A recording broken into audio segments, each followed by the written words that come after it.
জেলার প্রশাসনিক কর্মকর্তাদের সঙ্গে একটি গুরুত্বপূর্ণ বৈঠক করেন মুখ্যমন্ত্রী শুভেন্দু অধিকারী। প্রশাসনিক ব্যবস্থাকে আরও শক্তিশালী করা এবং উন্নয়নমূলক কাজের গতি ত্বরান্বিত করার লক্ষ্যে বৃহস্পতিবার দুর্গাপুর শহরের কেন্দ্রস্থলে অবস্থিত সৃজনী অডিটোরিয়ামে একটি অত্যন্ত গুরুত্বপূর্ণ প্রশাসনিক বৈঠক অনুষ্ঠিত হয়। এই উচ্চ পর্যায়ের বৈঠকে স্বয়ং মুখ্যমন্ত্রী শুভেন্দু অধিকারী উপস্থিত ছিলেন। এই গুরুত্বপূর্ণ বৈঠকের পরিপ্রেক্ষিতে সৃজনী অডিটোরিয়াম এবং তার আশেপাশে এলাকায় নিরাপত্তা ব্যবস্থা জোরদার করা হয়েছিল। অনুষ্ঠান স্থলে অতিরিক্ত পুলিশ বাহিনী মোতায়েন করা হয় এবং প্রবেশ ও বাহির হওয়ার পথে নজরদারিও বাড়ানো হয়। প্রশাসনিক সূত্র অনুযায়ী একটি সফল ও সুসংগঠিত বৈঠক নিশ্চিত করার জন্য সমস্ত বিভাগকে প্রয়োজনীয় নির্দেশিকা জারি করা হয়েছে। এই বৈঠকে মুখ্যমন্ত্রী ৫ জেলার জনপ্রতিনিধি, পুলিশ কর্মকর্তা এবং প্রশাসনিক কর্মকর্তাদের সঙ্গে সরাসরি কথা বলেন। রাজনৈতিক ও প্রশাসনিক দৃষ্টিকোণ থেকে এই বৈঠকটি অত্যন্ত গুরুত্বপূর্ণ বলে বিবেচিত হচ্ছে। এই বৈঠকের মাধ্যমে মুখ্যমন্ত্রী সরকারের অগ্রাধিকার, পরিকল্পনা এবং প্রশাসনিক পদ্ধতি সম্পর্কে একটি স্পষ্ট বার্তা দিয়েছেন। তিনি আইন শৃঙ্খলা, উন্নয়নমূলক কাজ এবং জনসংযোগের বিষয়ে কর্মকর্তাদের কঠোর ও স্পষ্ট নির্দেশ দিয়েছেন। সূত্র অনুযায়ী পূর্ব বর্ধমান, পশ্চিম বর্ধমান, বাঁকুড়া, পুরুলিয়া এবং বীরভূম জেলার সমস্ত ঊর্ধ্বতন কর্মকর্তা এই বৈঠকে উপস্থিত ছিলেন। জেলা ম্যাজিস্ট্রেট থেকে ব্লক উন্নয়ন কর্মকর্তা পর্যন্ত কর্মকর্তাদের পাশাপাশি police commissioner, police super, station house officer এবং ইন্সপেক্টর ইনচার্জের উপস্থিতি নিশ্চিত করা হয়েছে। এছাড়াও 5টি জেলার বিধায়ক এবং কিছু সাংসদও উপস্থিত ছিলেন। বৈঠকে উন্নয়ন প্রকল্পের অগ্রগতি, প্রশাসনিক জবাবদিহিতা, আইন শৃঙ্খলা, গ্রামীণ উন্নয়ন, জনকল্যাণমূলক প্রকল্পের বাস্তবায়ন এবং সাধারণ মানুষের কাছে সরকারি পরিষেবা পৌঁছে দেওয়ার মতো বিষয়গুলির উপর আলোকপাত করা হয়। মুখ্যমন্ত্রী শুভেন্দু অধিকারী কর্মকর্তাদের স্পষ্ট বার্তা দিয়েছেন যে জনস্বার্থ সংক্রান্ত বিষয়ে কোনো গাফিলতি বরদাস্ত করা হবে না। তিনি উন্নয়নমূলক কাজের গতি বাড়ানো এবং প্রশাসনিক স্তরে সমন্বয় বৃদ্ধিরও আহ্বান জানান। মুখ্যমন্ত্রী আরও বলেন যে কালী পুজোর পর পৌরসভা নির্বাচনের প্রস্তুতি নেওয়া হবে। দেখুন, বিশেষ বার্তা নয়, আমরা মূলত নবনির্বাচিত বিধায়কদের সঙ্গে প্রশাসনের সমন্বয়কে জোর দিয়েছি। আমরা জোর দিয়েছি উন্নয়নে এবং অধিকাংশ গ্রাম পঞ্চায়েত এবং পৌরসভার লোকেরা পালিয়ে গেছে, কেউ তাদের তাড়িয়েও দেয়নি। ওদের মধ্যে দুটো গ্লানি কাজ করছে। একটা হচ্ছে ছাপ্পা মেরে জিতেছে, তো মানুষের ভোটে জেতেনি। আর দ্বিতীয় হচ্ছে আবাস যোজনা থেকে শুরু করে ঠিকাদারদের কাছ থেকে এত অগ্রিম নিয়ে রেখেছে, এই যে বিপর্যয়, রাজনৈতিক বিপর্যয়, টাকা ফেরত দিতে হবে, সেই জন্য পালিয়েছে ওরা। কিন্তু পঞ্চায়েত পুরসভা বন্ধ থাকার জন্য সাধারণ মানুষের অসুবিধা হচ্ছে। আমরা আজকে বলে দিলাম যে পঞ্চায়েতের সচিব আছে, সচিব কাজ করবেন। পঞ্চায়েত অফিসকে অচল করে রাখার কোনো অধিকার কোনো ব্যক্তি বা কোনো দলের নেই। পঞ্চায়েত সমিতির তো এক্সিকিউটিভ অফিসার হচ্ছেন বিডিও, তিনি কাজ করবেন। আমাদের সমস্ত স্কিম চালু করতে হবে। তৃতীয়ত, কেন্দ্রীয় সরকারের সমস্ত স্কিমে যুক্ত হয়ে গেছি আমরা। তার সুফল যাতে আগামী জুলাই মাস থেকে জনগণ পায়, তার জন্য প্রাথমিক যে কাজ, আয়ুষ্মান ভারতের পোর্টাল, বিশ্বকর্মা যোজনার এমএসএমই ডিপার্টমেন্টের কমিটি তৈরি করে ট্রেনিংয়ের প্রস্তুতি, আরও নতুন 15 লক্ষ মা বোন দিদিকে উজালার 400 টাকা কম গ্যাসের সুযোগ পাইয়ে দেওয়া, উজালা 3। এরকম অসংখ্য জায়গা রয়েছে যেগুলো নেগলেক্ট হয়েছিল। আর চতুর্থত, প্রি মনসুনের প্রস্তুতি, যাতে ক্ষয়ক্ষতি হয়। পঞ্চম, সিন্ডিকেট, তোলাবাজি, কাটমানি বন্ধ হলো কিনা, সরকারি রাজস্ব আসছে না লিকেজ হয়ে যাচ্ছে। একটা শুধু বীরভূমের পাথরে 30 লাখ টাকা ডেইলি রেভিনিউ থেকে 2 কোটি 30 লাখ হয়ে গেছে, এটা 5 কোটি যাবে। ওখানে রেভিনিউ লিকেজ ছিল ডেইলি 5 কোটি, মাসে 150 কোটি, বছরে 1800 কোটি। কি টাইপের রেভিনিউ লিকেজ হয়েছে, এটা একটা এক্সাম্পল। এটা সব জায়গায় আছে, পশ্চিম বর্ধমান, পূর্ব বর্ধমানে বালিতে তো ভয়ঙ্কর। সাথে সাথে এটাও আমরা বলে দিয়েছি, প্রয়োজন হলে বালির রেট বেঁধে দিন, যাতে এই অবৈধ ঘাট বন্ধের সুযোগ নিয়ে সোনামুখীতে 8,000-এর বালি 16,000 বলছে, তাতে সাধারণ গরিব মানুষের কাছে বিজেপি সরকারের ভাবমূর্তি খারাপ হয়, এই চক্রও কাজ করছে। এটাও আমাদের এইসব বিষয়ে অগ্রাধিকারের ভিত্তিতে আমরা করেছি এবং আধিকারিকরা যাতে মেসেজ পেয়ে যায় যে সরকার কি চাইছে, সেই জন্যই তড়িঘড়ি করে এই মিটিং, এইরকম মিটিং আরও কয়েকটা হবে যাতে আমরা সম্পূর্ণ করে দিতে পারি গোটা রাজ্যকে। এবং আজকে আমরা এখানে এই জোনে মোট 57টা সিট রয়েছে, 50 জন বিজেপির এমএলএ, 50 জনই এসছেন ইনক্লুডিং মাই মিনিস্টার্স কলিগ। 7 জন টিএমসির এমএলএকে আমরা ডেকেছিলাম। কালকে মুরারইর এমএলএ আমাকে মেসেজ করেছিল যে আমি আসবো, সম্ভবত আসেনি না, ঠিক আছে। তা আগে 5 বছর মমতা ব্যানার্জি আমাদের ডাকতেন না, বর্তমান বিজেপির মুখ্যমন্ত্রী ওনাদের ডেকেছেন। আগে বিজেপির এমপিদের ফোন ধরতো না বিডিওরা, ডিএম তো দূরের কথা, দিশার মিটিং হতো না। আমাদের 2 এমপিকে আমরা মঞ্চে বসিয়েছি, তাদেরকেও যুক্ত করেছি। যেখানে যেখানে বিজেপির এমপি আছে তাকেও যুক্ত করতে হবে। তারা দিল্লি থেকে টাকা নিয়ে আসবে, এনএইচের স্কিম, রেলের স্কিম সব ওরা দায়িত্ব নিয়ে আসবে। ডবল ইঞ্জিনের সুফল আমরা মানুষকে পৌঁছে দিতে চাই।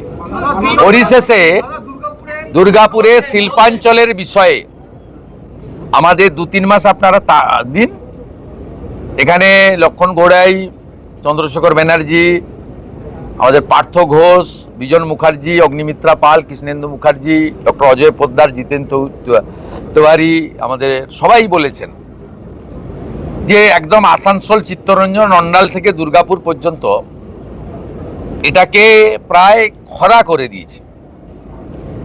সেল, অন্যান্য যা অর্গানাইজেশন আছে, সেন্ট্রাল গভর্নমেন্ট, স্টেট গভর্নমেন্ট, আমরা একসঙ্গে মিলে এখানে কিভাবে শিল্পে জোয়ার আনতে পারি, বিকল্প কর্মসংস্থানের সুযোগ দিতে পারি, এটাও আছে। কিন্তু আমরা ওই হাততালি কুড়ানোর জন্য এই দেউচিয়া পাচামির মতো ফ্রড কথাবার্তা বলি না, বলবো না। আমরা সিদ্ধান্ত নিয়েছি কথা কম কাজ বেশি, যা বলবো ভেবে বলবো, আর যেটা বলবো সেটা করে দেখাবো। আর লাস্ট আপনাদের বললাম, আজকে মুখ্যমন্ত্রী এসেছিলেন, 5 জন মন্ত্রী এসেছিলেন, চিফ সেক্রেটারি, ডিজিপি এসেছিলেন। রাস্তা বন্ধ হয়েছে? এর আগে সরকারের এই ধরনের প্রশাসনিক সভায় 2 থেকে 4 কোটি টাকা খরচ হতো। আজকে আমাদের ন্যূনতম যেটুকু না করলে নয়, সবাই দুপুরের পরে যোগদান করলেন, সন্ধ্যার সময় বেরিয়ে বাড়ি চলে গেলেন। আমরা প্রশাসনিক খরচ কমানোর উদ্দেশ্য নিয়েই অপ্রয়োজনীয়, বিগত দিনের সরকারের সময় 3 দিন ধরে সব শুট বুক থাকতো। 40 জন আইএস, 50 জন আইপিএস, 7,000 পুলিশ এবং কয়েক কোটি টাকা জলে ফেলা হতো। আজকে এগুলো আশা করি দেখতে পাননি, ভবিষ্যতেও আমরা সুযোগ দেব না এসব দেখার। এটা প্রো পিপুল গভর্নমেন্ট, ডবল ইঞ্জিন গভর্নমেন্ট। এই গভর্নমেন্ট মানুষ যা চায় তাই করবে। আপনার সরকার আপনার পাশে, আপনারা এই সুযোগ পরিষেবা আপনারা পাবেন, এটাই ছিল আমাদের মূল বিষয়। আমাদের ইতিমধ্যে নবান্নতে ডিবিসির চেয়ারম্যান আইএস সুরেশ কুমারকে রেখে মিটিং হয়ে গেছে, কোঅর্ডিনেশন মিটিংও হয়ে গেছে। আমরা 5টা জোনে ভাগ করেছি। এমনি সব জায়গায় বিডিও এসডিওরা ইরিগেশনকে নিয়ে করবে, 5টা জোনে ভাগ করেছি আমরা। নিম্ন দামোদর, ঘাটাল, কান্দি, মালদা, উত্তরবঙ্গ, 5টা জোনে বিভিন্নভাবে ভাগ করা হয়েছে, যেখানে এই জলে মনসুনের সময় বিগত দিনে ঘটনাগুলো ঘটে এবং মানুষ কষ্ট পায়। আমরা এক্ষুনি 100% সলিউশন করতে পারবো না, কারণ আমরা একদম খুব অল্প সময়ের জন্য দায়িত্ব নিয়েছি।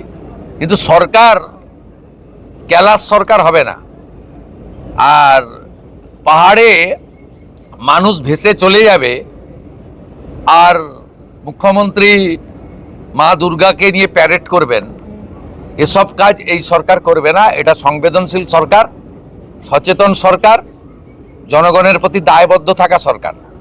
তার জন্য প্রি মনসুনের যা যা কাজ করা উচিত আমাদের ক্যাপাসিটির মধ্যে আছে, আমরা স্টার্ট করে দিয়েছি। ডোন্ট গেট ওরি। আমার এভাবে বলা উচিত নয় ভোট কখন হবে স্টেট ইলেকশন কমিশন বলবে। আমরা শুধু বিশ্বাস করি, হাওড়াতেও যেটা আমি দুপুরের আগে বলে এসেছি, যত দ্রুত সম্ভব নির্বাচিত বোর্ডের হাতে ক্ষমতা হস্তান্তর আমরা চাই। দুর্গাপুরের মানুষকে আমি আশ্বস্ত করতে চাই, দুর্গাপূজা বা কালী পুজোর পরে যে কোনো সময় নির্বাচন করার বিষয়ে সংশ্লিষ্ট দপ্তরের মন্ত্রী অগ্নিমিত্রা পাল বা রাজ্য সরকার আমরা সহযোগিতা করব স্টেট ইলেকশন কমিশনকে। তার আগে ডিলিমিটেশন, চূড়ান্ত ভোটার তালিকা প্রকাশ এবং এখন যে নাগরিক পরিষেবাটা চালু করা দরকার, এই কাজটা করার জন্য আমরা নির্দেশিকা বলেছি এবং মাননীয় মন্ত্রী নিজে মনিটরিং করছেন প্রধান সচিবকে নিয়ে। শুধু একটা কথা আমি দুর্গাপুরের মানুষকে আশ্বস্ত করতে চাই, 2017 সালে আপনারা দুর্গাপুর কর্পোরেশনের ভোটে কেউ ভোট দিতে পারেননি।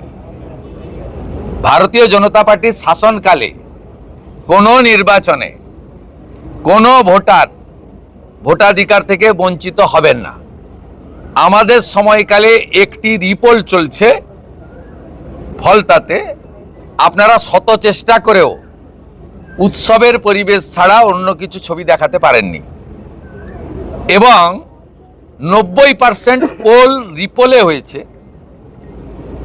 বিশেষ করে 10 বছর বঞ্চিত থাকা ভোটাররা উৎসবের মতো ভোট দিয়েছেন। গ্রামবাসীরা সবাই মিলিত হয়ে খাওয়ারের ব্যবস্থা করে ভোট দিচ্ছেন। আমি টিভিতে ইউটিউবে যা দেখছি তাতে ভারতীয় জনতা পার্টির শাসনকালে প্রথম একটি নির্বাচন গণতন্ত্রের মহোৎসবের মতো কিভাবে উৎসবের আকার নিতে পারে, ফলটা দেখলেই সারাটা দিন কেমন যাবে ভোরবেলায় বোঝা যায়। তাই দুর্গাপুরের মানুষ আশ্বস্ত থাকতে পারেন, বাঁকুড়া থেকে বীরভূম থেকে গুন্ডা এনে 2017 সালে আপনাদের ভোট দিতে দেননি। তাই আপনারা যখনই সুযোগ পান ওদেরকে শিক্ষা দেন। 2019-এ শিক্ষা দিয়েছিলেন, আলুয়া লেজি জিতেছিল। 2021-এও আপনারা একটা সিট জিতিয়েছিলেন, আর একটা সিট খুব ক্লোজ, 2000 না 2500-এ আমরা লস করেছিলাম। 24-এও দিলীপ দাকে লিড দিয়েছেন এখান থেকে দুটো সিটেই। আর এবারে তো একজন 38, একজন 32, একদম হাত খুলে। আগের সরকার যেভাবে অভয়ার কেসকে ধামাচাপা দিয়ে আসল দোষীদের আড়াল করে চূড়ান্তভাবে যে নিয়ম, যে আইন নিজের হাতে তুলে নিয়ে সমস্ত, শুধু অভয়ার পরিবার নয়, সমস্ত বাংলার মা বোনেদের প্রতারণা করেছেন। শুধু অভয়া নয়, আজ যা যা এই টেনিউরে 15 বছরে মহিলাদের ওপর অত্যাচার, আক্রমণ এবং প্রাতিষ্ঠানিক দুর্নীতি, একটা মহিলাদের ওপর আক্রমণ, একটা প্রাতিষ্ঠানিক দুর্নীতি, সব খাতা খোলা হবে। অপেক্ষা করুন, শুধু সময়ের অপেক্ষা।